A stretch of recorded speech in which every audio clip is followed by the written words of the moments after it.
لا حول ولا قوة إلا بالله العلي العظيم أعوذ بالله من الشيطان اللعين الرجيم بسم الله الرحمن الرحيم رب اشرح لي صدري ويسر لي أمري واحلل عقدة من لساني يفقهوا قولي الحمد لله رب العالمين والعاقبة للمتقين والجنة للمؤمنين على محب الغرباء الفقراء المساكين رحمة للعالمين رسول الثقلين إمام الحرمين جد الحسن والحسين صاحب قاب وقوسين إمامه مشارق مغارب وبدن الصابر ولسان الذاكر وقلب الشاكر والأمهات الطواهر الذين ليذهب عنكم الرجس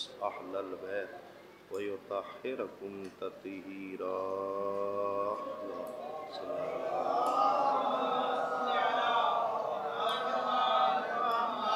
وجلالتهم وولايتهم وشجاعتهم وتشريم أجمعين فاتح باب خیبر قاتل مرحب و انتر شافع یوم محشر ومالک حوض کوثر طالب کل طالب غالب کل غالب علی بن ابی طالب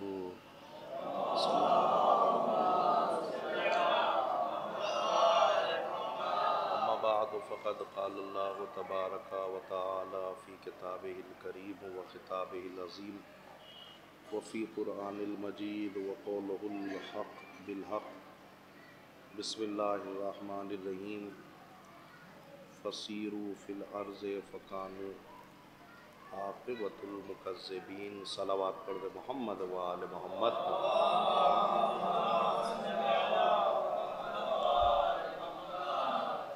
بزرگان عزیز برادران ملت السلام علیکم ورحمۃ اللہ وبرکاتہ۔ یہ سلسلہ کلام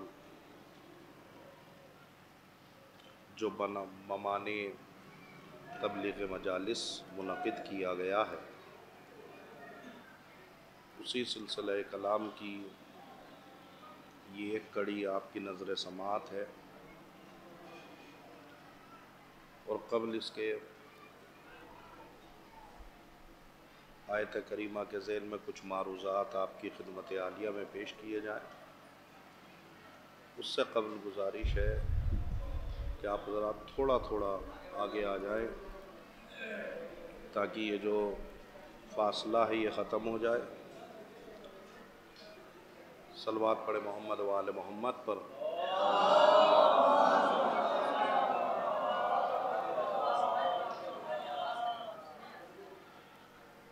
بزرگان عزیز برادران ملت، یہ مجلس اعزاء جو کہ برائے ایصال ثواب منعقد کی گئی ہے، اور اس میں مندرجہ بالا افراد کسی نہ کسی زاویے سے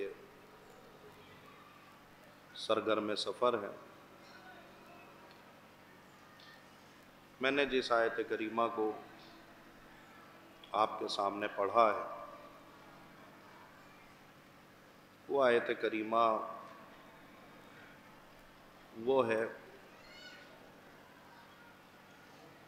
کہ جس میں اللہ تبارک و تعالی اپنے بندوں کو کچھ منظر دکھلانا چاہتا ہے،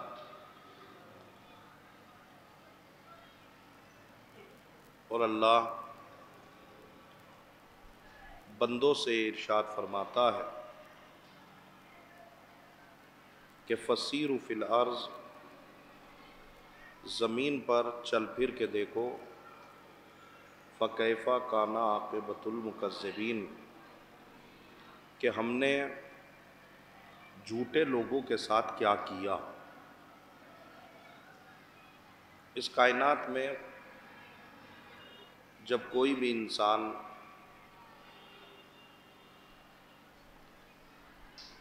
عالم بقا سے عالم فنا کی طرف آیا تو اس کو بہت ساری چیزوں نے گھیرا. کچھ ایسی چیزیں تھیں کہ جس میں بندہ خود بخود گرفتار ہوتا چلا گیا.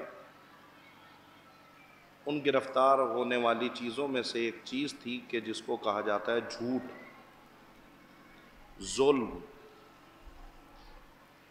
اور جب انسان جھوٹ بولتا ہے اور جب انسان ظلم کرتا ہے تو قرآن ایسے افراد کو مجرم کا نام دیتا ہے. جب کوئی انسان جرم کر لیتا ہے تو وہ مجرم کہلایا جاتا ہے.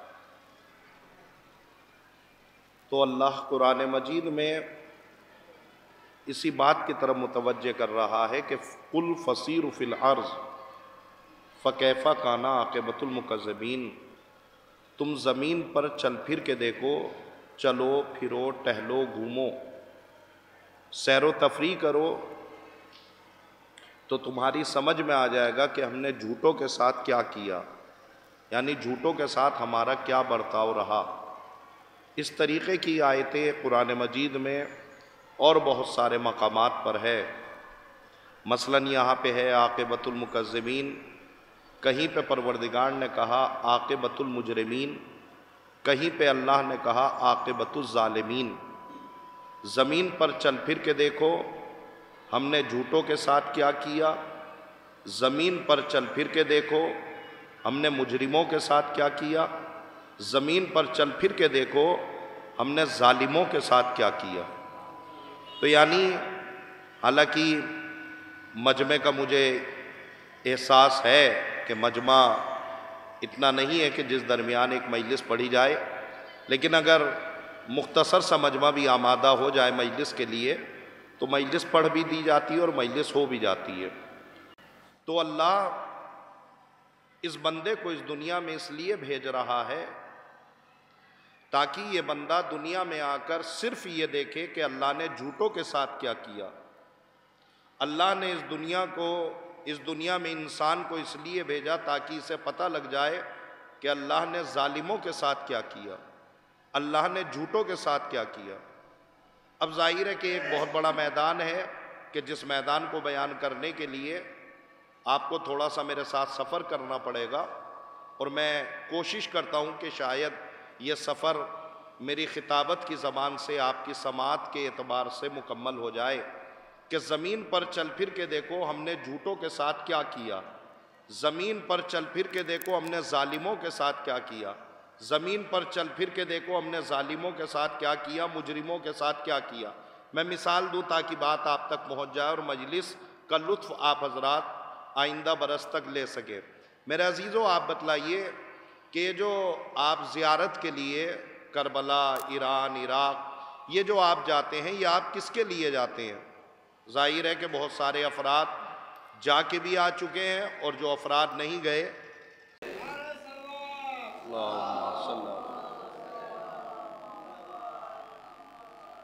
تو ظاہر ہے کہ اللہ نے اور اس دنیا میں اس لیے بھیجا تاکہ یہ انسان اس دنیا میں یہ دیکھ سکے کہ اللہ نے جھوٹوں کے ساتھ کیا کیا. میرا سوال یہ تھا کہ آپ بہت سارے افراد زیارتوں پہ جا کر آ چکے ہیں اور جو افراد نہیں گئے لیکن تمنائے زیارت ہے، اللہ ان مجالس کے طفیل میں ان تمام مومنین و مومنات کی اللہ اس آرزو کو پورا کرے. میرے عزیزو آپ انصاف سے بتلائیے کہ اگر آپ سے سوال کیا جائے کہ آپ زیارتوں پہ کیوں جا رہے ہیں یا کیوں گئے یا کیوں تمنا ہے، تو ہر ایک آدمی تقریباً ایک ہی مل جل کے ایک ہی زبان سے جواب دیتا ہے کہ مولانا صاحب ہم زیارتوں پہ اس لیے جاتے ہیں کہ ہمیں ثواب مل جائے. توجہ چاہ رہا ہوں، میری طرف متوجہ رہیے گا. یعنی آپ زیارتوں پہ اس لیے جاتے ہیں تاکہ آپ کو ثواب مل جائے. اس ثواب کو کمانے کے لیے آپ کو پیسہ کتنا خرچ کرنا پڑتا ہے؟ زیارتوں پہ جانے کے لیے آپ کو تقریباً 1 لاکھ، 1.5 لاکھ، 2 لاکھ روپے آپ کو خرچ کرنے پڑتے ہیں. کس لیے؟ تاکہ آپ زیارت کے لیے جا سکیں. اور زیارتوں پہ کیوں جاتے ہیں؟ تاکہ آپ کو ثواب مل جائے. توجہ جا رہا ہوں، میری طرف متوجہ رہیے گا. تو آپ 1.5 یا 2 لاکھ روپیہ جو ہے وہ صرف اس لیے خرچ کرتے ہیں کہ آپ کو ثواب مل جائے، زیارتوں پہ جائے ثواب مل جائے. میں آپ کو ایک طریقہ بتاتا ہوں کہ جس میں آپ کے 1.5-2 لاکھ روپے بھی نہیں ملیں گے، اور آپ ایک بار نہیں دن میں کئی بار آپ زیارت بھی کر سکتے ہیں اور آپ جو ہے وہ ثواب بھی کما سکتے ہیں۔ آپ اسی لیے تو جا رہے ہیں کہ آپ کو ثواب مل جائے۔ اتنا سارا پیسہ خرچ اس لیے کیا جا رہا ہے تاکہ ثواب مل جائے۔ ہم آپ کو ایک ثواب بتاتا ہوں، اس ثواب کے لیے کوئی پیسہ نہیں لگتا۔ توجہ چاہ رہا ہوں، مجھے بڑی حیرتی نگاہوں سے نہ دیکھیے، تقریر جہاں جانی چاہے گی وہاں چلی جائے گی۔ توجہ چاہ رہا ہوں، میں آپ کو ایک طریقہ بتلاتا ہوں کہ جس میں آپ کا پیسہ بھی نہیں لگے گا اور آپ کو ثواب مل جائے گا۔ آپ کہیں گے ارے وہ کون سا طریقہ ہے کہ جس میں ہمارے 1.5-2 لاکھ روپے بچ جائیں اور ہمیں جو ہے وہ ثواب بھی مل جائے؟ تو وہ طریقہ یہ ہے کہ میں آپ سے پوچھنا چاہتا ہوں کہ گھر میں آپ کے والدین ہیں؟ پتہ نہیں بات پہنچ رہی ہے کہ نہیں پہنچ رہی میرے عزیزوں، میں کچھ کہنا چاہ رہا ہوں میرے عزیزوں۔ حالانکہ وقت مجھے عجیب ملا ہے لیکن میری مجبوری ہے کہ میں سفر کر کے آیا ہوں، مجھے پھر نکلنا ہے، تو بس جلدی جلدی سن لیجئے میرے عزیزوں۔ ظاہر ہے کہ اس زیارت میں آپ پیسہ لگا رہے ہیں صرف اس لیے کہ ثواب مل جائے۔ آپ کو ایک ثواب میں نے بتایا کہ جس میں کوئی پیسہ نہیں لگتا۔ آپ کے گھر میں والدین ہیں؟ کہا الحمدللہ والدین ہیں۔ آپ کے گھر میں والدین ہیں تو آپ اپنے والدین کی طرف محبتی نظروں سے دیکھتے رہیے، ثواب ملتا رہے گا۔ کاش بات پہنچ جائے میرے عزیز۔ آپ محبتی نگاہوں سے اپنے والدین کو پیار کرتے رہیے، اپنے والدین سے اچھی اچھی باتیں کرتے رہیے، آپ کو ثواب مل جائے گا۔ اگر کوئی صاحب میری مجلس سننے کے بعد یہ کہہ دیں کہ مولانا صاحب والدین نہیں ہے تو والدین نہیں ہے تو کیا ہوا؟ آپ کو قبرستان تو پتہ ہے؟ نہیں بیدار ہیں آپ؟ توجہ جا رہا ہوں، آپ کو قبرستان تو پتہ ہے؟ کہاں قبرستان پتہ ہے؟ جہاں آپ اپنے والدین کو دفنا کے آئے ہیں اس کا تو پتہ ہے؟ کہاں وہاں پتہ ہے؟ آپ اپنے والدین کی قبروں پہ چلے جائیے، سورہ فاتحہ بھی پڑھیے، ثواب بھی ملتا چلا جائے گا۔ اگر اس کے آگے بڑھ کے کوئی کہے کہ مولانا صاحب کیا مطلب ہے، ہمیں تو پتہ نہیں کہ ہمارے والدین کی قبر کہاں ہے، اب کیا کریں؟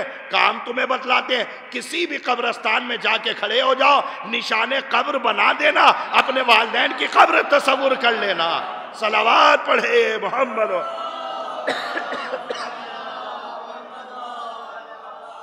تو میں جہاں تک آپ کو لانا چاہ رہا ہوں وہاں تک بات کو لے کے جائیے گا، اور انشاءاللہ اگر تبلیغی مجلس میں آئے ہیں تو کچھ لے کے جائیے گا، تو آپ یہ ثواب اپنے گھر میں بھی کما سکتے ہیں۔ اگر کوئی صاحب کہیں کہ نہیں والدین سے ہٹ کے کوئی ثواب ہمیں بتا دیجئے، تو ایک ثواب کو کمانے کے لیے 1.5-2 لاکھ روپے مل رہے ہیں، لگ رہے ہیں، لیکن یہ ثواب ایسا ہے کہ جس میں کوئی پیسے کا خرچ ہو تو مجھے بتلائیے۔ چلیے دوسرا ثواب ہم آپ کو بتلا دیں کہ جس میں آپ کا 1 بھی روپیہ نہیں لگے گا لیکن آپ کو ثواب مل جائے گا۔ ہم لوگ سب لوگ مسلمان تو ہیں؟ توجہ میری بات، میرے عزیزو بات آپ تک پہنچ نہیں ہے۔ ہم لوگ مسلمان تو ہیں؟ کہاں مسلمان ہیں؟ جب ہم مسلمان ہیں تو ہمارے گھروں میں قرآن مجید بھی ہے۔ کاش بات پہنچ جائے۔ ابھی ماہ مبارک رمضان گزرا ہے، ماہ مبارک رمضان میں قرآن مجید ہمارے گھروں پہ موجود ہے؟ کہا بالکل موجود ہے۔ اس بلندی پر رکھے جانے والے قرآن مجید کو جزدان سے نکالیے اور باوضو ہو کر اس کی تلاوت کریے، آپ کو ثواب ملتا رہے گا۔ کاش بات پہنچ جائے میرے عزیزو۔ ابھی میں سکہ چل رہا ہوں، ابھی میں اس سکے کو پلٹوں گا، تب آپ میری خطابت سے جڑ جائیے گا۔ آپ نے کہا ہمیں قرآن مجید پڑھنا نہیں آتا۔ قرآن مجید پڑھنا نہیں آتا تو قرآن مجید دیکھنا تو آتا ہے؟ کاش بات پہنچ جائے۔ قرآن مجید دیکھنا تو آتا ہے، آپ قرآن مجید کو دیکھتے رہیے، قرآن مجید کا دیکھنا عبادت۔ اگر آپ کو دیکھنا ہی نہیں آتا تو قرآن مجید کو سننا تو آتا ہے، قرآن مجید کو سننا عبادت۔ اب آپ مسلسل میری طرف بڑی حیرتی نگاہوں سے دیکھ رہے ہیں کہ آخر مولانا نے اس ثواب کو یہاں لا کے کیوں رکھ دیا؟ ہم 1.5 لاکھ 2 لاکھ روپیہ اس لیے لگا رہے ہیں تاکہ ہم زیارت کر کے ہمیں ثواب مل جائے۔ مولانا نے یہ ثواب والدین میں رکھ دیا، مولانا نے یہ ثواب قرآن مجید میں رکھ دیا۔ اس کا مطلب یہ ہے کہ ہمیں جو امام حسین، ہمیں جو پروردگار ان زیارت اتباط الہیہ پہ بلا رہا ہے، وہ اس لیے نہیں بلا رہا ہے کہ تمہیں ثواب دیا جائے، تمہیں ثواب بخشا جائے۔ ثواب دینا ہوتا تو تمہارے محلے کی مسجدوں میں مل جاتا، تمہیں والدین کے چہرے کی طرح مل جاتا۔ تو میرے مولا حسین، میرے پروردگار، پھر ہمیں زیارتوں پہ کیوں بلایا جا رہا ہے؟ کہا ہم نے تمہیں زیارتوں پہ صرف ثواب ہی کے لیے نہیں بلایا، بلکہ ہم نے تمہیں ایک چیز دکھانے کے لیے بلایا ہے۔ کاش بات پہنچ جائے۔ میری خطابت سے اپنی سماعت کو ملا دیجئے گا، میں سمجھوں گا کہ میری محنت آپ تک پہنچ گئی۔ اس کا مطلب یہ ہے کہ اللہ نے ہمیں کربلا میں صرف ثواب ہی کے لیے نہیں بلایا، بلکہ اللہ نے ہمیں کربلا میں ایک منظر دکھانے کے لیے بتایا ہے۔ یہ کس لیے وہ منظر بلایا جا رہا؟ کہا قرآن مجید کی آیت پڑھو جو میں نے پڑھی ہے، فَسِيرُوا فِي الْأَرْضِ فَكَانُوا كَعَاقِبَةُ الْمُكَذِّبِينَ۔ زمین پر چل پھر کے دیکھو تو سمجھ میں آئے گا ہم نے جھوٹوں کے ساتھ کیا کیا۔ جب تم کربلا کی زمین پہ پہنچو گے، قافلہ سالار تم سے کہے گا یہ علی اکبر کا مقام ہے، یہ قاسم کا مقام ہے، یہ اول کا مقام ہے، تو تمہاری سمجھ میں آ جائے گا جھوٹے کہاں ہے اور سچے کہاں ہے۔ صلوات پڑھے۔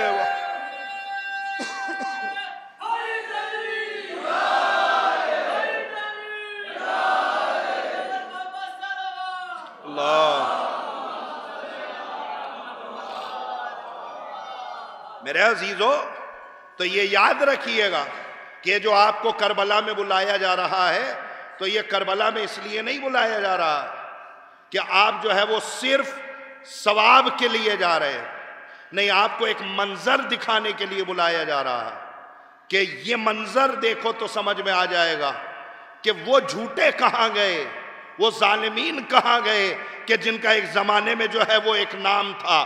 اللہ نے جو ہے، میرے عزیزو، اب اس لفظ کو آپ کہاں تک سنیں گے میری سمجھ میں نہیں آ رہا ہے، لیکن میں جملہ کہنے کی جسارت کر رہا ہوں۔ یہ اللہ بار بار تمہیں کربلا میں بلا کر تمہیں یہ منظر دکھانا چاہتا ہے کہ دیکھو، سمجھ میں آ جائے گا ہم نے جھوٹوں کے ساتھ کیا کیا، سمجھ میں آ جائے گا ہم نے ظالموں کے ساتھ کیا کیا، سمجھ میں آ جائے گا کہ ہم نے مجرموں کے ساتھ کیا کیا۔ یہ ہم نے تمہیں کربلا میں صرف یہ منظر ہی نہیں دکھایا ہے، بلکہ تمہیں آئینہ بھی دکھایا ہے۔ جب تم یہاں سے زیارت کر کے اپنے وطن جانا تو یاد رکھنا، نہ جھوٹوں کا ساتھ دینا، نہ ظالموں کا ساتھ دینا، نہ مجرموں کا ساتھ دینا۔ صلوات پڑھیں محمد و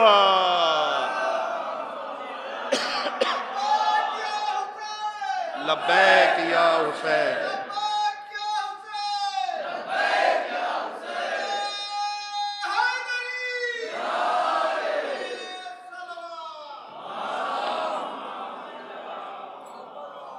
زمین پر ہم نے تمہیں اس لیے بھیجا ہے تاکہ تمہاری سمجھ میں آ جائے کہ دیکھو تو صحیح کہ ہم نے جھوٹوں کے ساتھ کیا کیا۔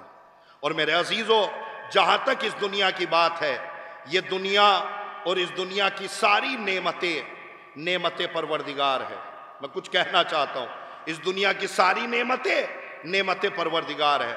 ہم اٹھے تو نعمت پروردگار، ہم بیٹھے تو نعمت پروردگار، ہم سوئیں تو نعمت پروردگار۔ یہ اونچے اونچے پہاڑ، یہ پھول سے نکلتی ہوئی خوشبو، یہ اونچے اونچے پہاڑ، یہ خوبصورت پھول، یہ باغات، یہ نہریں خوبصورت کس لیے ہے؟ تاکہ تم اللہ کی نعمتوں کو پہچانو میرے عزیزو۔ اسی لیے وہ قرآن مجید میں ایک جملہ کہتا ہے، فَبِأَيِّ آلَاءِ رَبِّكُمَا تُكَذِّبَانِ۔ تم اللہ کی کن کن نعمتوں کو جھٹلاؤ گے؟ میری تقریر سے جڑ جائیے گا، آپ کو اگلے برس تک یہ تقریر یاد رہے گی۔ تمہاری سمجھ میں آ جائے گا کہ ہم نے جھوٹوں کے ساتھ کیا کیا۔ تم اللہ کی کن کن نعمتوں کو جھٹلاؤ گے؟ یہ دنیا میں ہر جگہ نعمت پروردگار ہے۔ اب دیکھنا یہ ہے کہ آپ کس منزل سے مجلس سنتے ہیں، اس لیے کہ صرف مجمع ہی نہیں جانچتا کہ خطیب کیسے پڑھتا ہے، خطیب بھی امتحان لیتا ہے کہ سامعین کیسے سنتے ہیں۔ میرے عزیزو، جملہ آپ تک پہنچانے کی کوشش کر رہا ہوں، جملے کا استقبال کریے گا۔ یہ دنیا اور دنیا کی ساری نعمتیں اس لیے ہیں تاکہ تم پہچانو کہ ان نعمتوں کا استعمال کرو تو تمہاری سمجھ میں آ جائے کہ جب مخلوق ایسی ہے تو خالق کیسا ہوگا۔ آج سمجھ میں آ جائے میں بات کہنا چاہ رہا ہوں، تم ان نعمت پروردگار کا استفادہ کرو۔ ان نعمت پروردگار کو جب تم استعمال کرو گے تمہاری سمجھ میں آ جائے گا کہ جب مخلوق ایسی ہے تو خالق کیسا ہوگا۔ ایک بڑا جملہ اور ایک بڑا لفظ استعمال کر رہا ہوں، اگر یہ سمجھ گئے تو اسی لفظ پہ پوری مجلس ہو جائے گی۔ اس دنیا میں نعمت پروردگار کو استعمال کر کے احساس ہوگا کہ جب مخلوق ایسی ہے تو خالق کیسا ہوگا، جب مصنوع ایسا ہے تو صانع کیسا ہوگا۔ کاش میری بات آپ تک پہنچ جائے۔ آپ نے استقبال کیا بہت عمدہ طریقے سے، بس اسی لفظ کے اوپر بات مکمل کرنا چاہتا ہوں۔ جب مصنوع ایسی ہے تو خالق کیسا ہوگا۔ آپ مجھے بڑی حیرت سے دیکھ رہے ہیں کہ نتیجہ کہاں تک پہنچے گا۔ میں نتیجہ دینا چاہتا ہوں کہ جب مصنوع ایسی ہے تو صانع کیسا ہوگا۔ صلوات پڑھے محمد و آل محمد پر۔ بلند ترین صلوات پڑھے محمد و آل محمد پر۔ جب مصنوع ایسی ہے تو صانع کیسا ہوگا، جب مخلوق ایسی ہے تو خالق کیسا ہوگا۔ میری طرف متوجہ رہیے، نتیجہ کیا ہے، تاکہ یہ مختصر مجمع جو میری خطابت کے ساتھ جڑ رہا ہے انشاءاللہ وہ تقریر کو اپنے گھر لے جائے۔ جب مصنوع ایسی ہے تو خالق کیسا ہوگا، جب مخلوق ایسی ہے تو خالق کیسا ہوگا۔ آپ کسی بھی فوٹو بنانے والے یا کسی مصور کے پاس چلے جائیے جو تصویر بناتا ہو، تصویر سازی جو تصویر بناتا ہو مصور، آپ اس کو اپنی زبان میں یہ بھی کہہ سکتے ہیں کہ آپ کسی فوٹوگرافر کے پاس چلے جائیے۔ میری طرف متوجہ رہیے گا، میں مخلوق اور خالق کا رشتہ بتا رہا ہوں۔ آپ کسی مصنوع کے پاس، آپ کسی فوٹوگرافر کے پاس چلے جائیے اور اس سے کہیے کہ میری فوٹو نکال دیجئے، پاسپورٹ سائز فوٹو۔ آج تو یہ زمانہ اسٹیٹس اور ریل کا چل ہی رہا ہے، آج سے بہتر یہ جملہ کس کو سمجھ میں آ جائے گا۔ آپ نے فوٹوگرافر کے پاس گئے، آپ نے کہا میری پاسپورٹ سائز فوٹو نکال دیجئے، اس نے پاسپورٹ سائز فوٹو بس 2 منٹ یا 3 منٹ میں بنانے کے بعد آپ کے حوالے کر دی۔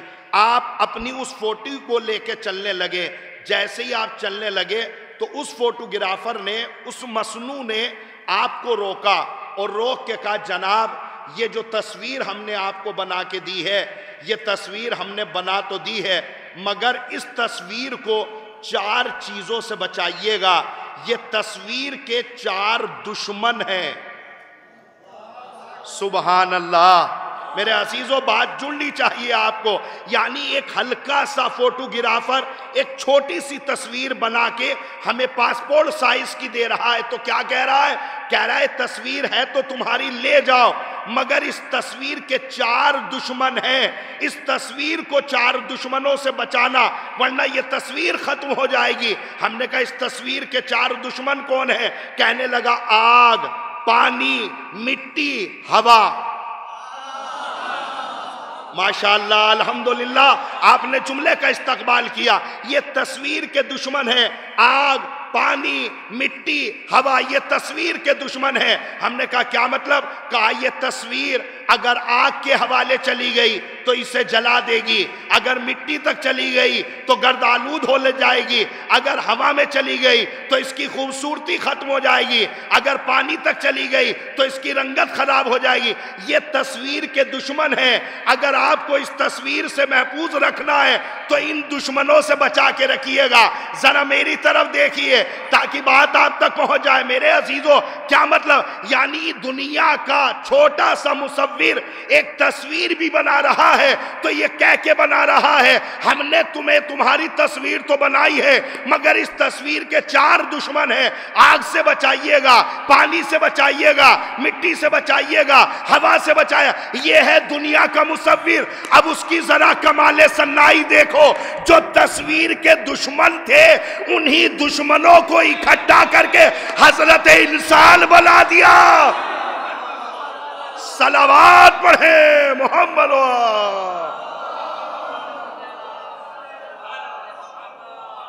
میرے عزیزوں میری تقریر سے جڑے رہیے گا تاکہ نتیجہ دینے میں مجھے آسانی ہو۔ اس کا مطلب یہ، اب اس کی کمال صنائی دیکھیے، جو تصویر کے دشمن تھے اللہ نے انہی دشمنوں کو اکٹھا کر کے حضرت انسان بنا دیا۔ پڑھیے نا اپنی خلقت، ہماری خلقت ہم کس چیز سے بنے؟ آگ، پانی، مٹی، ہوا۔ پھر آپ اسی مصور کے پاس پہنچے اور آپ نے اس مصور سے کہا کہ آپ ہماری تصویر بنائیے، مگر کیسے بنائیں گے؟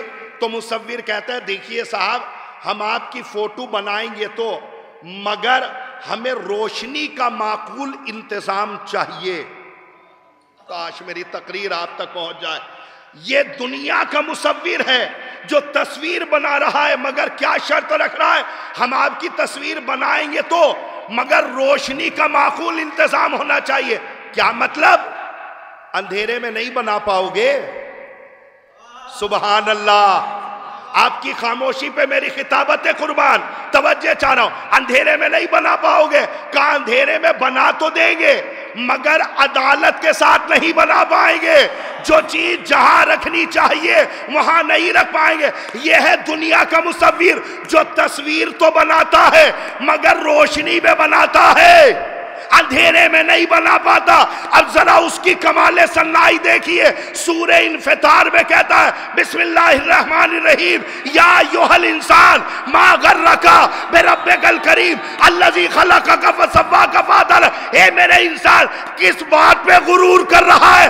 تجھ کو تیرے پروردگار نے دن کے اجالے میں نہیں، رات کے اندھیرے میں بنایا۔ صلوات پڑھیں محمد و آل محمد۔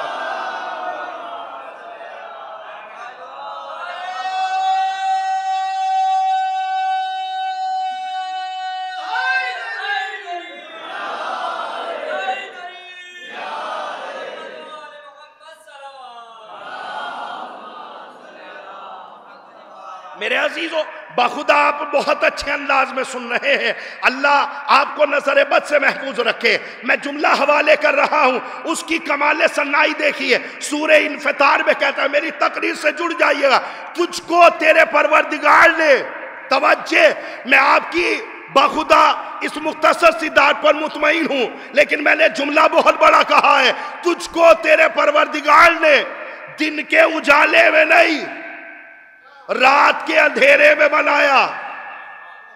اور بنایا نہیں، ایک نہیں، دو نہیں، تین نہیں، بناتا رہوں گا، ہزاروں، کروڑوں، اربوں، خربوں آدمی بناؤں گا، دن کے اجالے میں نہیں، رات کے اندھیرے میں بناؤں گا۔ ملاتے چلے جانا ان سارے خربوں آدمی کو، انداز الگ، رفتار الگ، گفتار الگ، صورت الگ، سیرت الگ، آخری پر تک کی توجہ میری خطابت سے جڑ جائیے گا۔ ہم پوری کائنات دن کے اجالے میں نہیں، رات کے اندھیرے میں بناتے، ان سب کو ملاتے چلے جاؤ، انداز الگ، رفتار الگ، گفتار الگ۔ اب بھی نہیں سمجھے؟ ان سب کو ملاؤ، ان کے انگوٹھوں کے نشان الگ۔ کاش بات پہنچ جائے میری آپ تک، میں عجیب بات کہہ رہا ہوں۔ ان سب کو ملا کے دیکھو، ان کے انگوٹھوں کے نشان الگ، ان کے آنکھوں کے لینس الگ۔ نہیں نہیں، میرا جملہ سن لیجئے اور پھر اس کے بعد اپنے گھر تک جائیے گا۔ میں پوری کائنات بنا رہا ہوں، الگ الگ، انداز الگ، رفتار الگ، گفتار الگ، صورت الگ، سیرت الگ، اور الگ الگ بنانا یہ ہمارے کمال کی کمزوری نہ سمجھ لینا کہ ہم الگ الگ ہی بنانا جانتے، ایک جیسا نہیں بنا سکتے۔ اربوں خربوں بنائیں گے الگ الگ، 14 بنائیں گے ایک جیسا۔ صلوات پڑھیں محمد و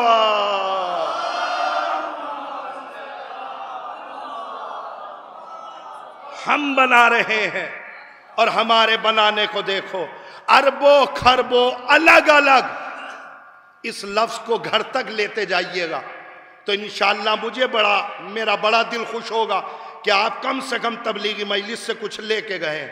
ہم پوری دنیا بنائیں گے الگ الگ، 14 بنائیں گے ایک جیسا، 14 بنائیں گے ایک جیسا، رفتار ایک، گفتار ایک، صورت ایک، سیرت ایک۔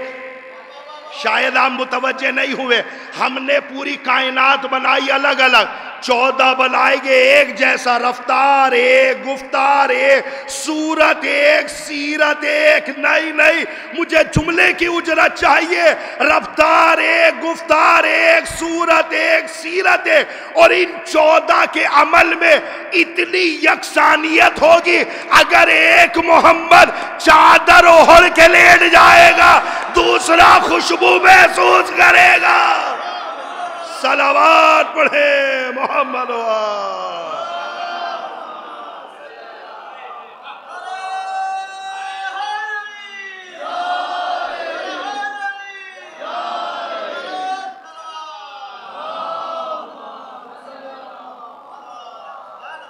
ان 14 کے عمل میں اتنی یکسانیت ہوگی۔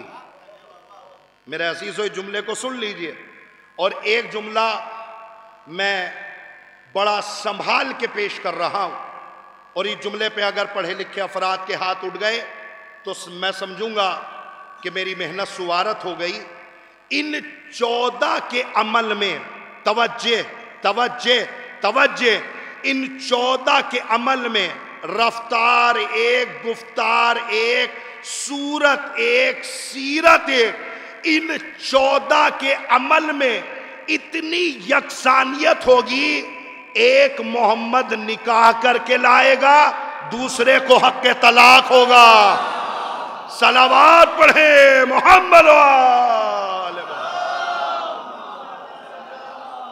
ان 14 کے عمل میں اتنی یکسانیت ہوگی۔ یہ کیا ہے؟ یہ سب کا سب نعمت پروردگار۔ انسان اس لفظ کو پہچانے، جب نعمت پروردگار استعمال کرے تو پھر اس سے کوئی بھی چیز دور نہیں ہے۔ خود جو ہے وہ باقاعدہ علماء کی تحقیقیں آپ کی نگاہوں میں گزر ہی رہی ہیں، اور علماء کے بیانات آپ مسلسل سن رہے ہیں کہ باقاعدہ ہمارے مکمل علماء نے یہ جملہ ہر کتاب میں لکھا ہے کہ جتنا انسان نعمت پروردگار کا شکریہ ادا کرتا چلا جائے گا اتنا اللہ اس بندہ مومن کی نگاہوں کے سامنے سے معرفت کے دریچے کھولتا چلا جائے گا۔ میں عجیب بات کہہ رہا ہوں، مثال دوں تاکہ بات آپ تک پہنچ جائے۔ ایک شخص گزرا ہے تاریخ میں، اس کا نام ہے ابو السعید ابو الخیر۔ سب نے تقریباً اسلام کو سن رکھا ہوگا، اور اگر نہیں سن رکھا ہو تو چلیے آج پہلی بار اس مجلس کے طفیل میں یہ لفظ آپ کو مل جائے گا۔ اس شخص کا نام ہے ابو السعید ابو الخیر۔ اتنا صالح بندہ ہے یہ اللہ کا کہ ایک دن ایک آدمی، ایک بندہ دوڑتا ہوا ابو سعید ابو الخیر کے پاس آیا اور آ کے کہنے لگا، ابو السعید ابو الخیر آپ کو پتہ ہے فلاں صاحب ہوا میں دوڑ رہے تھے، بیدار ہیں آپ؟ ابو السعید ابو الخیر سے آ کے کہہ رہا ہے فلاں صاحب ہوا میں اڑ رہے تھے۔ ابو السعید ابو الخیر کہتے ہیں یہ کون سا کمال ہے، یہ کون سا کمال ہے کہ ایک آدمی جو ہے وہ ہوا میں اڑ رہا تھا، یہ کون سا کمال ہے؟ پرندے بھی تو ہوا میں اڑتے ہیں۔ آپ اس جملے تک آئیے جس جملے پہ میں آپ کو لفظ بتانا چاہ رہا ہوں کہ کس کی بات کر رہے ہو۔ فلاں انسان ہوا میں اڑ رہا ہے تو پرندے بھی تو اڑتے ہیں۔ فوراً ایک صاحب دوڑتے ہوئے آئے، ابو السعید ابو الخیر آپ کو پتا ہے فلاں صاحب پانی پہ چل رہے تھے۔ کہا اس میں بھی کون سا کمال ہے، بطخ بھی تو پانی پہ چلتی ہے۔ آپ شاید تھک گئے میرے عزیزوں۔ تو اس کا مطلب یہ ہے نہ ہوا پہ چلنا کمال نہ پانی پہ چلنا کمال۔ تو اس آدمی نے اپنے ذانو ادب کو طے کر کے ابو السعید ابو الخیر سے پوچھا، ابو السعید ابو الخیر یہ تو بتا، نہ ہوا پہ چلنا کمال نہ پانی پہ چلنا کمال، پھر کمال کیا؟ ابو السعید ابو الخیر کہتے ہیں نہ ہوا پہ چلنا کمال نہ پانی پہ چلنا کمال، انسان کا کمال تو یہ ہے انسان تابع ارادہ الہی بن جائے، زمین پہ چلے مگر ایسے چلے جیسے اللہ چاہتا ہے۔ صلوات پڑھیں محمد یہ سب وہ لوگ گزرے ہیں کہ جنہوں نے نعمت پروردگار کو پہچانا۔ میں عجیب ایک جملہ تک آپ کو لانا چاہتا ہوں، اور شاید وہیں پہ وقت تمام ہو جائے گا، بات اس کے آگے نہیں بڑھ پائے گی۔ یہ جتنی بھی چیزیں ہیں سب کی سب نعمت پروردگار ہیں، اور ان نعمت پروردگار میں انسان نے جب پوری زندگی کو گزار لیا، ان ساری زندگیوں کے آخر میں انسان کو ایک چیز ہر ایک کو آنی ہے، جس کا نام ہے موت۔ حد تو یہ ہے کہ اللہ نے اس موت کو بھی نعمت پروردگار کہا۔ آپ بیدار ہیں؟ موت کو بھی اللہ نے نعمت پروردگار کہا۔ کیسا ہے یہ انسان؟ اچھا، یہ لفظ موت بھی بڑا عجیب لفظ ہے، آتا سب کو ہے مگر کوئی سننے کو تیار نہیں ہے۔ بیدار ہیں آپ؟ ہاں، لفظ موت کو سننے کو کوئی تیار ہے وہ نہیں۔ نتیجہ یہ ہے، اس کا اثر جانتے ہیں کیا ہے؟ اس کا اثر یہ ہے کہ آج ہماری مجلسوں سے جو 40ویں کی مجلس ہو رہی ہے، بنام برسی ہو رہی ہے، بنام سویم ہو رہی ہے، آج ہماری ان مجلسوں سے موت کا ذکر ختم ہو گیا۔ آج پوری مجلس ہو رہی ہے مگر ایک بار بھی خطیب یا ذاکر یا کوئی بھی لفظ موت کو پڑھ ہی نہیں رہا ہے۔ کیوں؟ اس لیے کہ جیسے ہی لفظ موت کو پڑھا جاتا ہے، باقاعدہ میں امام جمعہ ہوں، اچھے خاصے افراد سے میری ملاقات ہوتی ہے، تو اچھے خاصے افراد مجھ سے کہتے ہیں مولانا صاحب آپ جب منبر سے لفظ موت پڑھتے ہیں نا تو ایسا لگتا ہے کہ ہمیں موت آ رہی ہے۔ نہیں بیدار ہیں آپ؟ آنا سب کو ہے مگر کوئی سننے کو تیار نہیں ہے۔ میں مثال دیتا ہوں تاکہ یہ مثال بھی، اب درمیان میں بات آ گئی، اگر وقت زیادہ ہو جائے تو مجھے بانیان مجالس معاف کریں گے۔ میرے عزیزو یاد رکھیے گا، انسان لفظ موت کو سننا پسند نہیں کرتا۔ اگر آپ کو یقین نہ آئے تو دیکھ لیجئے، کسی شادی کے موقع پہ آپ لفظ موت چھیڑ کے دیکھ لیجئے، اچھوں کی پیشانی پہ پسینہ آ جاتا ہے، اچھوں کی تیوریوں پہ بل پڑتے ہوئے دیکھے ہیں۔ ہر ایک آدمی کہتا ہے مولانا صاحب اگر آپ کو ذکر ہی چھیڑنا تھا تو یہاں پہ کیوں چھیڑ دیا؟ اس کا مطلب یہ ہے کہ کوئی بھی آدمی موت کے ذکر کو سننا نہیں چاہتا۔ میرے عزیزو، مگر میں کوشش کر رہا ہوں کہ اتنے اہم وقت میں آپ کو موت کا ایک ہلکا سا اشارہ دے کے مجلس پڑھ کے چلا جاؤں اور آپ کو یاد رہ جائے۔ حالانکہ بڑا عجیب وقت ہے لیکن میں کوشش کر رہا ہوں۔ آج کے زمانے میں کوئی بھی آدمی لفظ موت کو سننا نہیں چاہتا۔ مثال دوں، ایک تمثیلی مثال باقاعدہ علماء نے اپنی کتابوں میں لکھی کہ ایک بادشاہ نے خواب دیکھا۔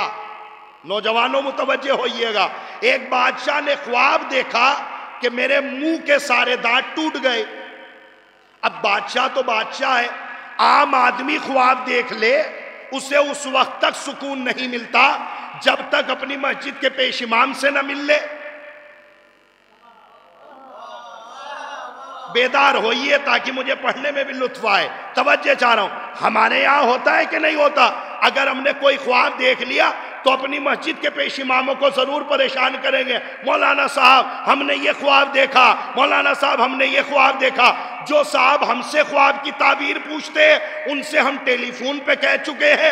آپ کو ازراہ نصیحت جو ہے وہ بتانا چاہتا ہوں کہ جو لوگ زیادہ خواب دیکھتے ہیں اور اپنے خواب کی تعبیر دیکھنا چاہتے ہیں، میں ان سے کہنا چاہتا ہوں آپ کتنا ہی خواب دیکھ لیجئے، آپ کا خواب نہ نبی کے برابر خواب ہے نہ امام کے برابر خواب ہے۔ آپ کتنا ہی خواب دیکھ لیجئے، آپ کا خواب نبی اور امام کے برابر نہیں ہو سکتا۔ ہاں، بات آ گئی تو سن لیجئے، اس لیے کہ تبلیغی مجالس کا سلسلہ ہے، سن لیجئے۔ ہاں، یہ علماء نے لکھا ہے کہ اپنا خواب ہر ایک سے بیان نہ کرو جب تک اس خواب کا اہل نہ مل جائے۔ آپ تھک گئے اس لیے کہ جملہ اتنا آسان ہے کہ اگر آپ کی معرفت اور آپ کی سماعت تک یہ جملہ پہنچ گیا تو آپ اس جملے کو یاد رکھیں گے۔ اسلام کا قانون کیا ہے کہ آپ اپنا خواب کسی نااہل کو نہ دینا، یعنی جب تک اس خواب کا اہل نہ مل جائے آپ اپنے خواب کو ہر ایک سے بیان نہ کرو، جب تک اس خواب کو اہل نہ مل جائے۔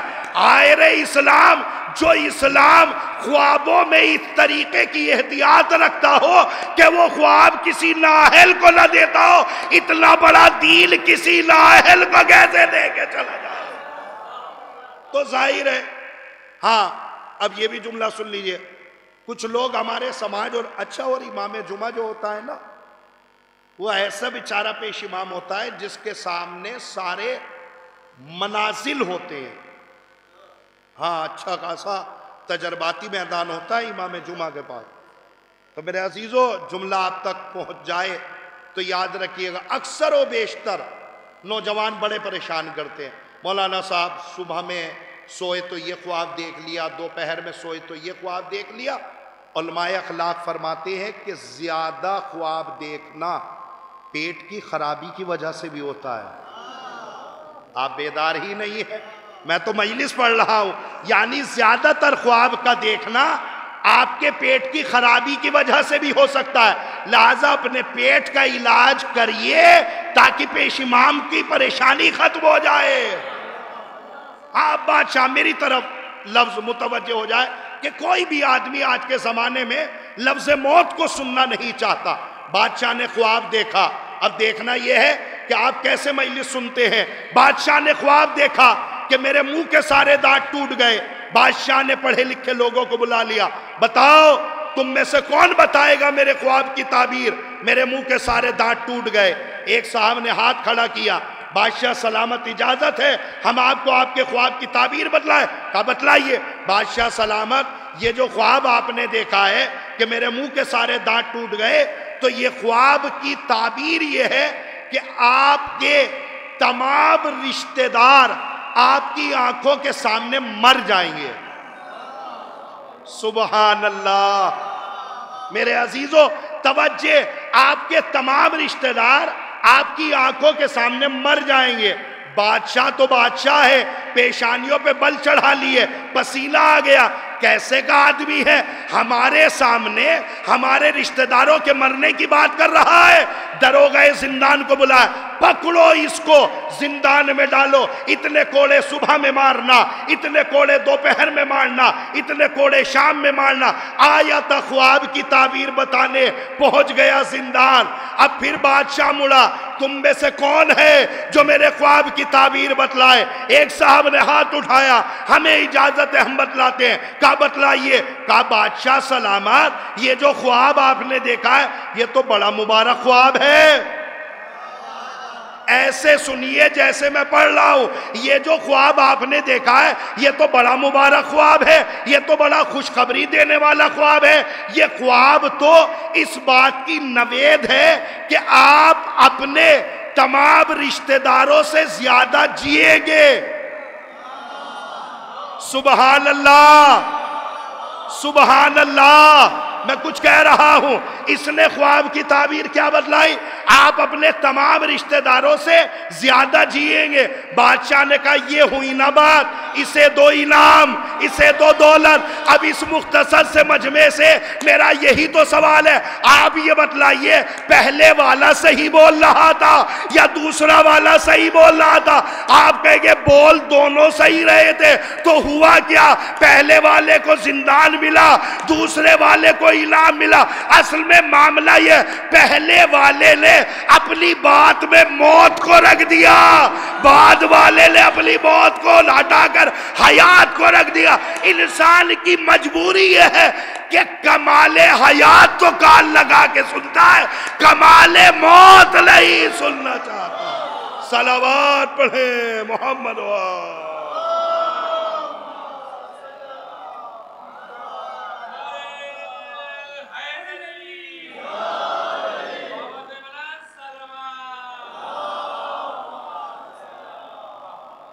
اور میرے عزیزو یہ کوئی جملہ نہیں ہے جو خطابت کی زد میں آیا اور میں نے پڑھ دیا اور آپ نے واہ واہ کر دی اور گھر چلے جائیں۔ یہ جملہ نہیں ہے جو میں نے پڑھا ہے، یہ سکہ رائج الوقت ہے، ہر دور میں چلے گا، ہر جگہ چلے گا۔ آپ اگر بیدار ہیں تو اس کا مطلب یہ ہے کہ انسان لفظ حیات کو کان لگا کے سنتا ہے، لفظ موت کو کان لگا کے نہیں سنتا۔ اور میرے عزیزو یاد رکھیے، جب انسان اپنے موت کی منزلوں کو تیار کر لیتا ہے تو پھر اسے موت سے ڈر بھی نہیں لگتا۔ حالانکہ یہ مجلس موت کی نہیں ہے، ورنہ پوری مجلس لفظ موت پہ ہو سکتی تھی۔ میں گریز کر رہا ہوں تقریر کو۔ کچھ ایسی ذوات مقدسہ ہمارے درمیان گزری ہیں کہ جنہوں نے موت کو سمجھایا بھی ہے، اور صرف موت کو سمجھایا ہی نہیں ہے بلکہ موت کے ذائقے کو بھی سمجھایا۔ یہ میرا میدان نہیں ہے، ورنہ اس میدان میں بھی میں پڑھ سکتا تھا۔ کتاب کا نام پہلے سن لیجئے تاکہ جو میں پڑھوں وہ بات کسی کے گلے کی ہڈی نہ بنے۔ کتاب کا نام ہے قصص الانبیاء، 200-250 سال پرانی کتاب ہے، آخری واقعہ اس کے بعد مسائل، 200-250 سال پرانی کتاب ہے۔ اس میں جو اردو ہے وہ بڑی قدیمی اردو ہے۔ اس قصص الانبیاء کتاب میں یہ واقعہ لکھا ہوا ہے کہ 4 نبی اللہ کے رحم و کرم سے زندہ ہیں، جناب عیسیٰ، جناب خضر، جناب الیاس اور جناب ادریس۔ یہ 4 نبی اللہ کے رحم و کرم سے زندہ ہیں۔ اور ایک جملہ اور سن لیجئے کہ اللہ کی طرف سے، بس آخری بات، چونکہ یہ وقت سماعت کا نہیں ہے، یہ وقت دوسرا ہے، مجھے احساس ہے، بس جلدی سے سن لیجئے چلتے چلتے۔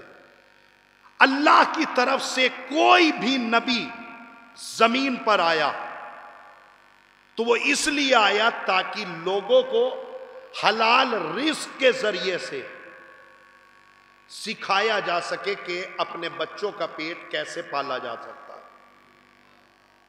مثلا جناب موسیٰ کو اللہ نے عصا دیا، کیوں؟ تاکہ جناب موسیٰ اس عصا کے ذریعے سے اپنے جو جانور ہوتے ہیں ان کو کھانے پینے کا انتظام کر سکے۔ اسی طریقے سے، بس ختم کر رہا ہوں بات، انہی 4 نبیوں میں ایک نبی گزرے ہیں جناب ادریس، سب جانتے ہیں جناب ادریس۔ جناب ادریس کو اللہ نے ایک ہنر دیا تھا، اس ہنر کا نام تھا کہ جناب ادریس خیاط تھے عربی میں، اردو میں کہا جاتا ہے درزی، کپڑے سلتے تھے، پیراہن سلتے تھے، لوگوں کے کپڑے سلتے تھے، اسی لیے جناب ادریس کا لقب ہے خیاط الانبیاء، تاکہ کوئی بھی بندہ بھولے نہ کہ نبیوں میں خیاط الانبیاء کون ہے؟ جناب ادریس۔ خیاط کہتے ہیں عربی میں درزی کو، اور نبی اور انبیاء نبی کی جمع ہے، خیاط الانبیاء۔ تو اس میں ایک واقعہ لکھا ہوا ہے کہ ایک دن، بس پوری تقریر چھوڑ کے جملے کو لے جائیے گا، جناب ادریس ایک دن کپڑے سل رہے تھے، کپڑے سلتے سلتے اللہ سے کہنے لگے پروردگار میں موت کا مزہ چکھنا چاہتا ہوں، مرنا نہیں چاہتا۔ سبحان اللہ، الحمدللہ۔ اس کتاب میں واقعہ لکھا ہوا ہے کہ جناب ادریس نے پروردگار سے کہا پروردگار میں موت کا مزہ چکھنا چاہتا ہوں، مرنا نہیں چاہتا۔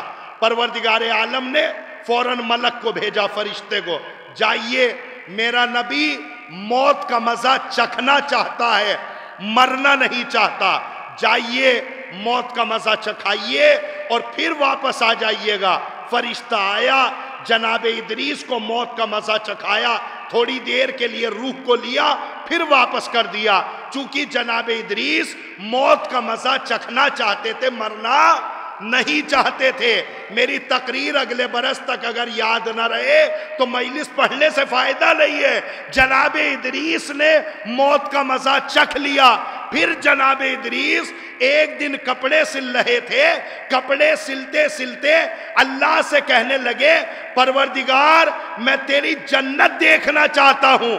اللہ نے جبریل سے کہا جبریل میرا نبی ہے، گزارش کر رہا ہے، آج تک میں نے کسی نبی کی بات کو رد نہیں کیا، یہ جنت دیکھنا چاہتے ہیں، انہیں جنت دکھائیے۔ جبریل جناب ادریس کو لے کے چلے، سرکار یہ دیکھیے یہ جنت، میری طرف دیکھیے سرکار، یہ دیکھیے جنت کے نظارے، یہ حور، یہ غلمان، یہ فلک، یہ ملک، یہ کروبیان، یہ فرشتے، یہ جنت ماوا، یہ جنت عدن، یہ جنت عالیہ، یہ جنت خلد، یہ جنت فردوس۔ جناب جبریل جناب ادریس کو پوری جنت گھما رہے تھے، اسی جنت کے گھمانے میں ایک خوبصورت مکان نظر آ گیا۔ جناب ادریس نے پوچھا جبریل یہ مکان کس کا ہے؟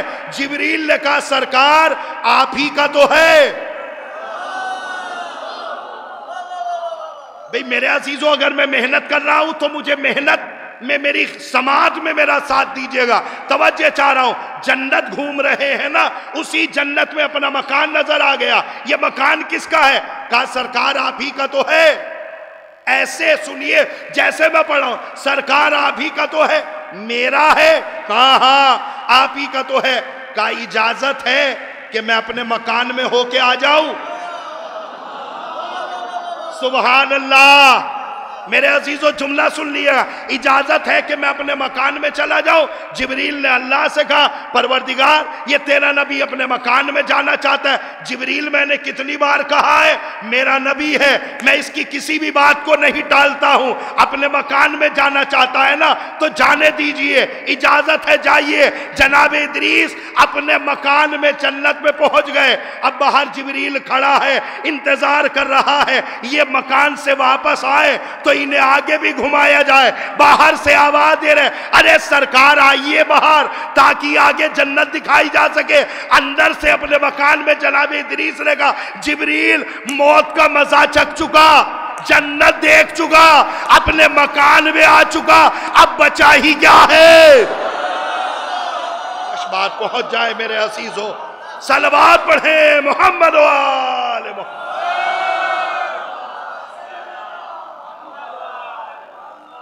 میرے عزیزو تقریر اگلے برس تک یاد رہنی چاہیے، بس میں سمیٹ رہا ہوں۔ توجہ توجہ توجہ، جبریل بچا کیا ہے؟ موت کا مزہ چکھ چکا، جنت دیکھ چکا، اپنا مکان دیکھ چکا، اپنے مکان میں آ گیا، اب بچا کیا؟ جبریل نے کہا پروردگار تیرا نبی آنے کے لیے تیار نہیں ہے۔ جبریل میں نے کتنی بار کہا ہے میرا نبی ہے، رکنا چاہتا ہے نا چھوڑ دو چلے جاؤ۔ کاش میرے عزیزو رکنا چاہتا ہے نا چھوڑ دو چلے جا۔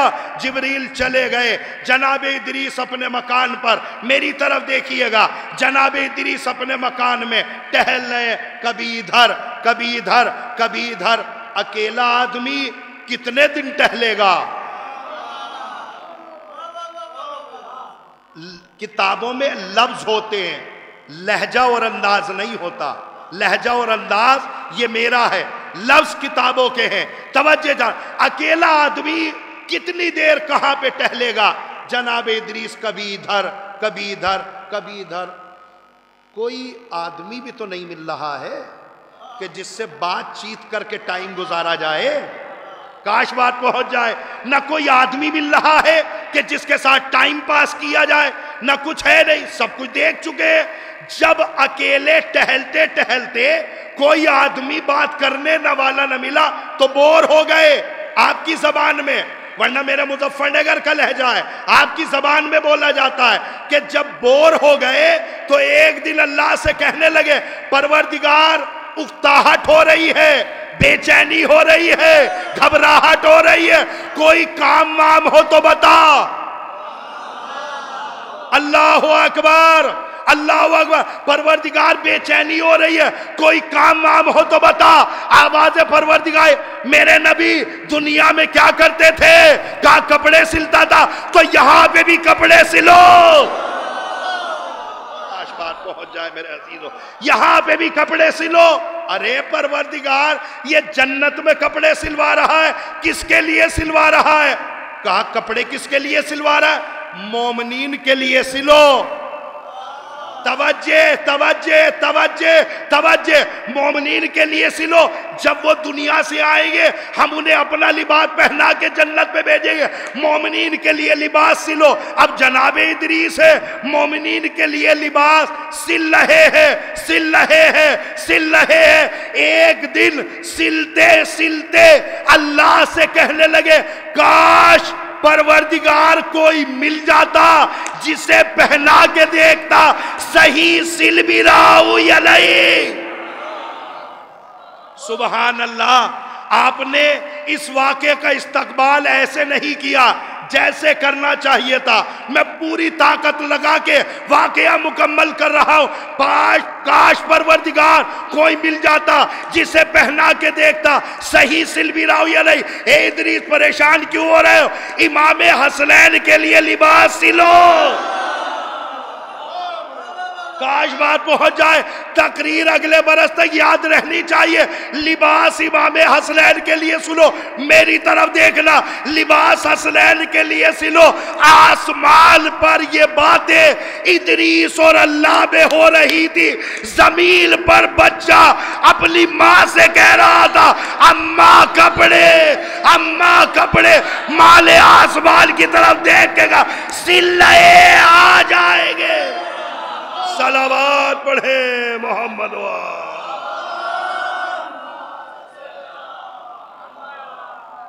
جملے کا استقبال ایسے کریے گا جیسے کرنا چاہیے تھا۔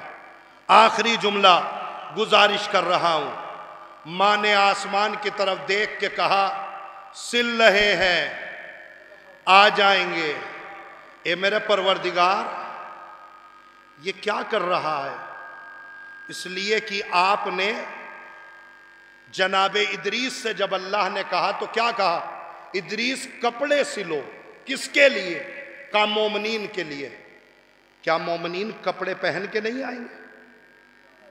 مومنین کے لیے سلو۔ آواز پروردگار، میری طرح متوجہ رہیے تاکہ میں مجلس مکمل کر دوں۔ آواز پروردگار آتی ہے سنو، میں نے قرآن میں ایک قانون بنایا ہے، نہ جنت کی کوئی چیز باہر آئے گی نہ باہر کی کوئی چیز اندر آئے گی۔ سبحان اللہ، جو سمجھ گئے ان کی سماعت کو سلام، جو نہیں سمجھے میرے لفظوں سے جڑ جائیے گا۔ میں نے قرآن مجید میں قانون بنایا ہے، نہ جنت کی کوئی چیز باہر جائے گی نہ باہر کی کوئی چیز اندر آئے گی۔ یہی وجہ ہے جب تک آدم جنت میں تھے لباس جنت پہنے ہوئے تھے، جب آدم نے جنت چھوڑی ہم نے کہا اے آدم لباس جنت اتاریے، زمین پر جائیے، اپنا لباس مہیا کریے اور خود سے اپنا لباس پہنیے۔ ہم نے جنت کا لباس آدم کے اوپر سے اتروا لیا۔ پروردگار کیوں؟ ہم نے قانون بنایا ہے، نہ جنت کی کوئی چیز باہر آئے گی نہ باہر کی کوئی چیز اندر جائے گی۔ تو اے میرے پروردگار یہ پھر کسی بی بی کے مطالبے پر آسمان سے کپڑے کیوں آ رہے؟ بدل گیا نہ تیرا قانون، ٹوٹ گئی نہ سنت۔ آواز پروردگار آتی ہے نہ میرا قانون ٹوٹا نہ میری سنت بدلی، قانون جنت کے باشندوں کے لیے ہے، مالکوں کے لیے نہیں ہے۔ صلوات پڑھیں محمد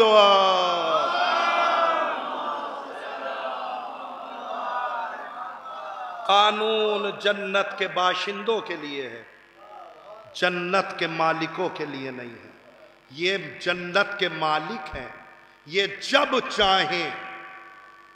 جب چاہیں آسمان سے لباس منگوا لیں، یہ جب چاہیں نیچے سے روٹی آسمان پر بھیج دیں۔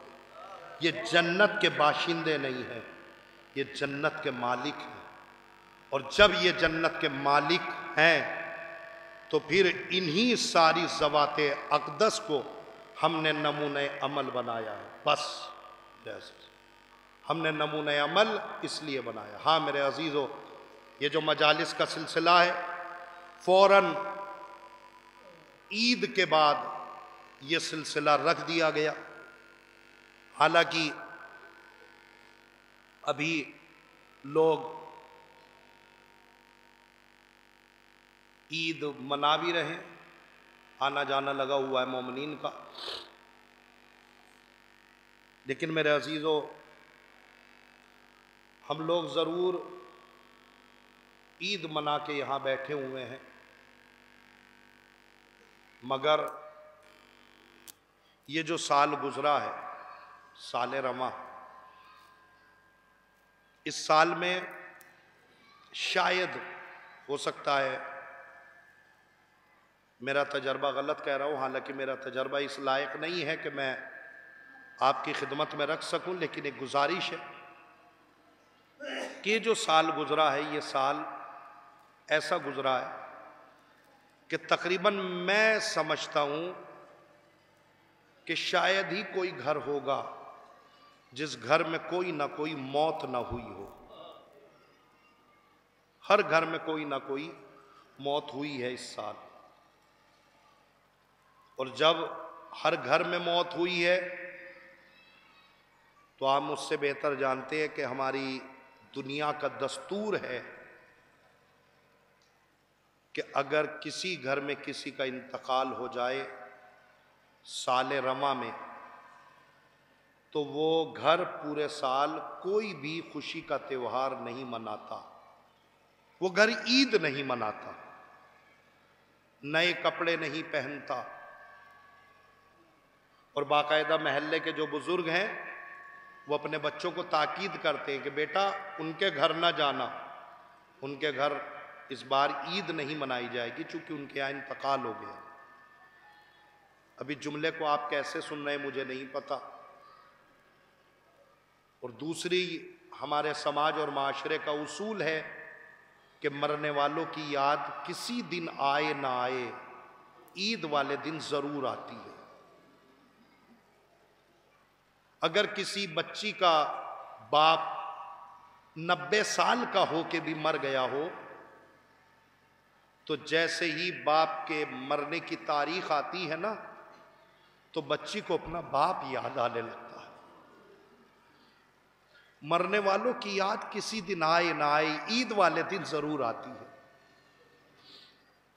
اگر کسی کی ماں گزر جائے تو اس کو ماں یاد آتی ہے، اگر کسی کا باپ گزر جائے تو باپ یاد آتا ہے، کسی کا بھائی گزر جائے اسے اپنا بھائی یاد آتا ہے، کسی کا بیٹا گزر جائے تو باپ کو اپنا بیٹا یاد آتا۔ اب مجھے پڑھنے کی ضرورت نہیں ہے، آپ سمجھ تو گئے ہوں گے کہ جس گھر سے ایک جنازہ نکل جائے، جب وہ گھر عید نہیں مناتا تو انصاف سے بتاؤ جس گھر سے 72 جنازے نکل، آپ مجھے انصاف سے بتلائیے، جس گھر سے 72 جنازے نکل گئے ہوں، کیا اس گھر نے عید منائی ہوگی؟ لیکن عید نہ منانے کا فلسفہ یہ نہیں ہے کہ عید کی نماز نہ پڑھی جائے، عید کی نماز پڑھنی چاہیے، لیکن جو عید کی خوشیاں ہیں میں ان کی بات کر رہا ہوں۔ میرے عزیزو، اس گھر سے ایک جنازہ نہیں اٹھا، اس گھر سے 72 جنازے اٹھے ہیں۔ کربلا کے بعد پہلی عید ہے نا آل محمد کے دروازے پہ، دوسری عید بقرعید کی آئے گی۔ میرے عزیزو، پہلی عید آئی نا آل محمد کے گھر پہ، آپ مجھے انصاف سے بتلائیے عید کے دن لیلا کا کیا حال ہوگا، عید کے دن فروا کا کیا حال ہوگا؟ میرے عزیزو، روایتوں میں ایک واقعہ لکھا ہوا ہے، وہ واقعہ پڑھ دوں تاکہ بات آپ تک پہنچ جائے اور آپ روتے ہوئے یہاں سے خدا حافظی لے لیں۔ تاریخوں میں ملتا ہے کہ عید کا دن تھا، جناب زینب نے جناب ام کلثوم سے کہا، کلثوم تمہیں تو پتا ہے کہ مرنے والوں کی یاد کسی دن آئے نہ آئے، عید والے دن ضرور آتی ہے۔ کلثوم، کربلا کے بعد یہ ہماری پہلی عید ہے، اے کلثوم چلو ہم مرنے والوں کے گھر پہ چلتے ہیں، انہیں عید کے دن مرنے والوں کا پرسہ دیتے ہیں۔ ابھی یہ باتیں جناب زینب جناب کلثوم میں ہو ہی رہی تھی، اچانک لیلا کے چیخ کی آواز زینب کے کانوں میں گئی۔ اجرکم من اللہ، رونے میں گھبرانا نہیں، رونے میں شرمانے، بلند آواز سے رو۔ روایت کہتی ہے زینب کے کانوں میں لیلا کے رونے کی آواز آئی، لیلا نے جیسے ہی چیخ مار کے روئی، جناب زینب نے کہا بہن کلثوم جلدی سے قریب آؤ۔ اب جو کلثوم اور زینب نے دیکھا لیلا زمین پہ بیٹھی ہوئی ہے، چیخ مار کے رو رہی ہے، جناب زینب و جناب کلثوم نے کہا لیلا خیریت تو ہے، آج عید کا دن ہے، آنکھوں سے آنسو کیسے جاری ہو گئے؟ لیلا نے کچھ کہا تو نہیں مگر اشارہ کیا باہر کی طرف۔ اب جو باہر زینب نے دیکھا دو جوان بھائی آپس میں گلے مل رہے تھے، لیلا کو اکبر یاد اجرکم اللہ، بلند آواز سے رو۔ روایت کہتی ہے، تاریخ کہتی ہے، ہاں اپنی مرادیں مانگ لینا، میں لفظ مکمل کر رہا ہوں۔ تاریخ کہتی ہے جناب زینب جناب کلثوم کے پاس آئی اور آ کے کہتی ہیں بہن کلثوم چلو مرنے والوں کے یہاں چلتے ہیں۔ جناب کلثوم نے سوال کیا بہن یہ تو بتاؤ پہلے کس کے یہاں چلے گی؟ جناب زینب نے کہا کہ دیکھو کلثوم، کربلا میں سب کے بیٹے مارے گئے، کربلا میں میرے بھی دو بیٹے اون و محمد مارے گئے، مگر یہ ماں کربلا میں تھی، کربلا میں اکبر مارا گیا، لیلا تھی، کربلا میں قاسم مارے گئے، مگر جناب فرماتی اے کلثوم کربلا میں ایک بی بی ایسی تھی کہ جس کے 4 بیٹے کربلا میں مارے گئے، وہ بات زندہ بھی تھی مگر کربلا میں نہیں تھی۔ ارے کون تھی وہ ماں؟ کہا کوئی اور نہیں، مادر عباس ام البنین۔ اجرکم اللہ۔ ہاں اگر رونا لایا کرے سروں کو نیچے کر لیا کرو، سروں کو رفڑا لیا کرو، خالق سے دعا کیا کرو کہ پروردگاری لاکھوں میں اتنا پانی بھر دے جب بھی نکلے بنام حسین نکلے۔ اے کلثوم کربلا میں ایک بی بی ایسی بھی ہے کہ جس کے 4 بیٹے کربلا میں مارے گئے، ماں زندہ تھی مگر کربلا میں نہیں تھی۔ جناب کلثوم نے کہا بہن چلیے جناب ام البنین کے گھر چلا جائے، عید کا دن تھا، جناب ام البنین کے گھر پہ پہنچی، دق الباب کیا، جناب ام البنین نے دروازہ کھولا، جیسے ام البنین نے دروازہ کھولا ام البنین کی آنکھوں سے آنسو جاری ہو گئے۔ زینب ام کلثوم نے کہا اماں روئیے نہیں، آج عید کا دن ہے، آج آپ کو عباس یاد آ رہا۔ ابا صبر کریے، آج آپ کو عباس یاد آ رہا ہوگا۔ جناب ام البنین نے کچھ کہا تو نہیں، بس اشارہ کیا ایک نشیب کی طرف۔ اب جو جناب زینب ام کلثوم نے دیکھا ام البنین کے گھر میں کونے میں ایک چھوٹا سا بچہ زمین پر بیٹھے ہوئے رو رہا ہے۔ یہ نشے میں بیٹھا ہوا ایک بچہ رو رہا ہے، یہ کون بیٹا ہے؟ پہچانیں گے آپ، دل کھول کے روئیں گے، یہ کسی اور کا بچہ نہیں ہے، یہ جناب عباس کا بیٹا ہے چھوٹا، کہ جس کا نام جناب فضل ہے۔ روایت کہتی ہے جناب زینب ام کلثوم عید والے دن فضل کے سامنے آئی، فضل بیٹھا رو رہا تھا، چھوٹا سا تھا۔ جناب زینب نے ایک جملہ کہا اماں خیریت تو ہے، یہ بھائی عباس کا بیٹا کیوں رو رہا ہے؟ آج عید کا دن ہے کیوں رو رہا ہے؟ جناب ام البنین نے کہا شہزادی آج عید کا دن ہے، یہ عباس کا بیٹا فضل باہر گیا تھا، باہر سے ٹہل کے میرے پاس آیا اور آ کے کہنے لگا دادی اماں آج مدینے کا ہر ایک بچہ نیا لباس پہن کے عیدگاہ جا رہا ہے، مجھے بھی نیا لباس دیجئے تاکہ میں نیا لباس پہن کر عیدگاہ جاؤں۔ اے بی بی جو بھی میری غربت میں لباس میسر تھا میں نے اس بیٹے کو پہنایا، یہ فضل باہر پہن کے گیا۔ تھوڑی دیر کے بعد یہ عباس کا چھوٹا بیٹا باہر آ کے کہتا ہے اے دادی اماں مدینے کا ہر ایک بچہ اپنے باپ کی انگلی پکڑ کے عیدگاہ جا رہا ہے، کاش میرا باپ ہوتا کہ جس کی میں انگلی پکڑ کے عیدگاہ جاتا۔ اطلاع کہلاتا بی بی زمین پہ بیٹھ گئی، اے ام البنین ابا یہ بات برداشت نہ ہو۔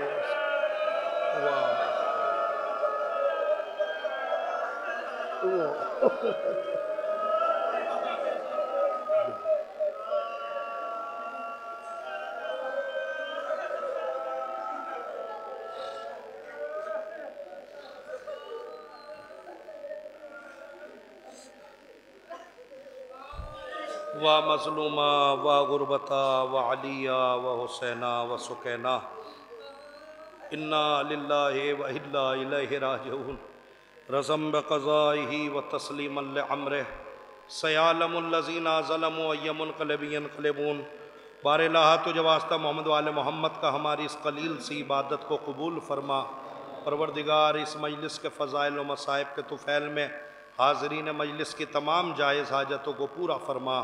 پروردگار بطفیل چہردہ معصومین بصدقہ شہدائے کربلا و اسیران کربلا، پروردگار جو معاونین پروگرام ہیں کہ جنہوں نے اس پروگرام میں کسی نہ کسی اعتبار سے حصہ لیا، پروردگار ان تمام معاونین پروگرام کی تمام جائز حاجتوں کو پورا فرما۔ پروردگار بطفیل چہردہ معصومین بصدقہ آل محمد بیرونی تمام آنے والے زائرین کی تمام جائز حاجتوں کو پورا فرما۔ مقامی زائرین کی تمام جائز حاجتوں کو پورا فرما۔